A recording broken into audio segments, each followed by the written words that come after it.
There it is, Glenwood Springs, Colorado.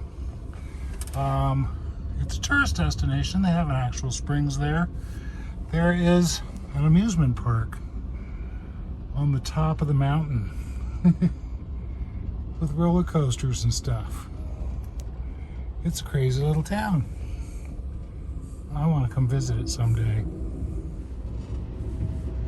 The sun is back out. We are now moving at a good clip. A little less than 2 hours to Grand Junction, Colorado. And tables are turned. We're holding up a freight train instead of a freight train holding us up. And I suspect part of that was just the whole logistics of having a freight locomotive attached to our train as well. Sure is pretty. All right, Glenwood Springs is definitely signs of civilization after miles of mountains and nature. We've passed car lots, convenience stores, little condos, hotels. It's a little tourist trap. It looks like a lot of fun, actually. So within about half an hour, leaving Glenwood Springs, the land has opened up. We are in the west. Trees are sparse. Rain is non-existent. The mountains are flat-topped. And the train is just rolling along. So next stop is just short of Utah, is Grand Junction. We're on the outskirts of Grand Junction, Colorado, and I actually missed taking a video of the Grand Escarpment that I thought was so beautiful the last time I came through this city, which was 35 years ago. Hasn't changed much. I just don't have any close-up pictures of it. So there it is, way in the background.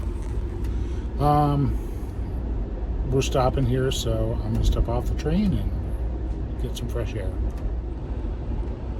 This is the one and only stop that has a convenience store in the train station, so apparently getting something to go there is a thing.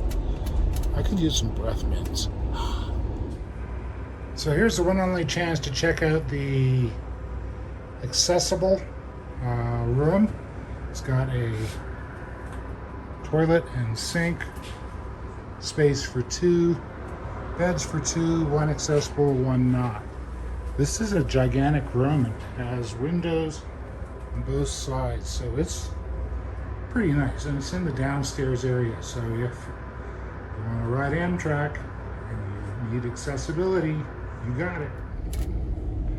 All right, dinner was a little hectic. We had our fresh air break at Grand Junction right as dinner reservations start, and then I got seated with 4 people who are all apparently going to have their own individual conversations, and I got crammed into the corner of the table, so no chance to take pictures, no chance to enjoy the meal. Food was great. What table conversation? They were nice folks. They were nice. I guess I should have been like taking it to go or something. Can do that, you know. Time to do a little reading, I think. It's a shame that I'm missing the scenery around Utah. That area is supposed to be spectacular. In fact, looking out the window, it looks like it would be spectacular if I could see it. But we are still running 3 hours late. So hopefully by tomorrow morning we will either, one, caught up to our regular scheduled time by going extra fast, or two, if we're running 3 hours late, then I get to see some of Nevada that I wouldn't have otherwise seen, east of Utah, east of Reno. And I'd be down for that. I'm just enjoying myself. Hey, so it's 2:30 in the morning. We're in Salt Lake City. Here's that big beast of a freight engine that they added to our train back in Denver. So BNSF 5305. It's been chugging along, and it's a beast. Holy cow. All right, this is that big freight train. I've never been this close to a train anyway, so let's go ahead and walk the whole sucker.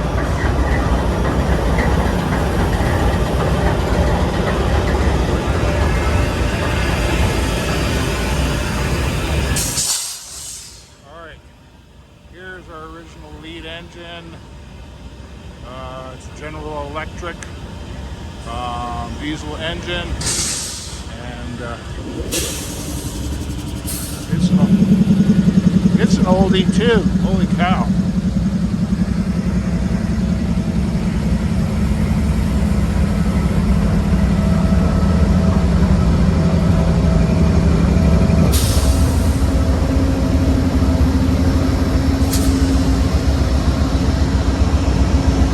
Here's the original second engine.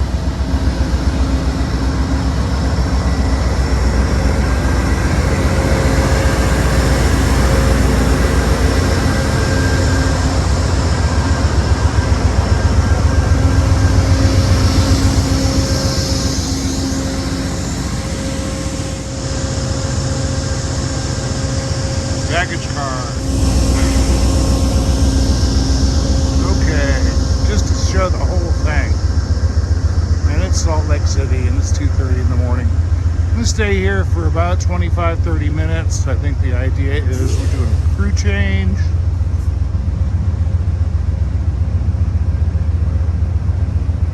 I think we're taking on supplies, things like that. So this is the transitional sleeper. The idea is it transitions from a single story on one end to the Superliner two-story configuration on the other end. This is also where the crew sleeps and hangs out, as typified by this gentleman here, one of the crew members. And then there's a few passenger compartments. And then here starts the sleeper car that I stay in. There's my room right there.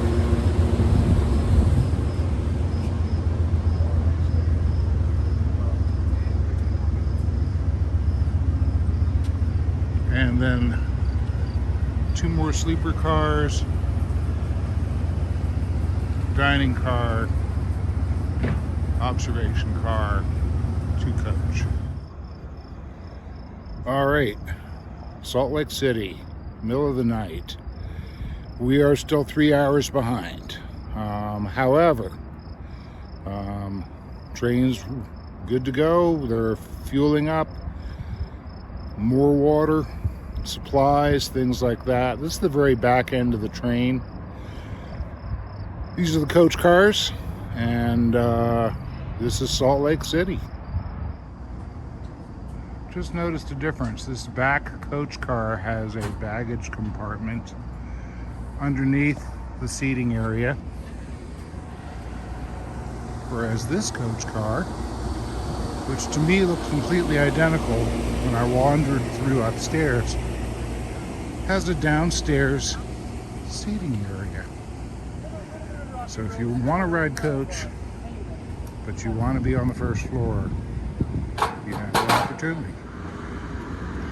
Here's a snack bar I was hanging out in earlier from the outside. That's what it looks like to people that we pass along the track.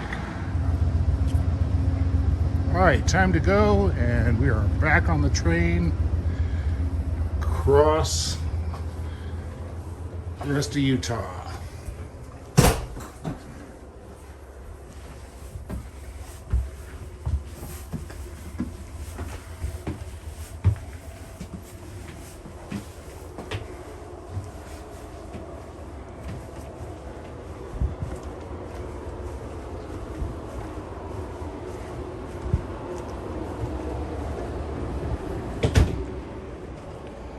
Nighty night.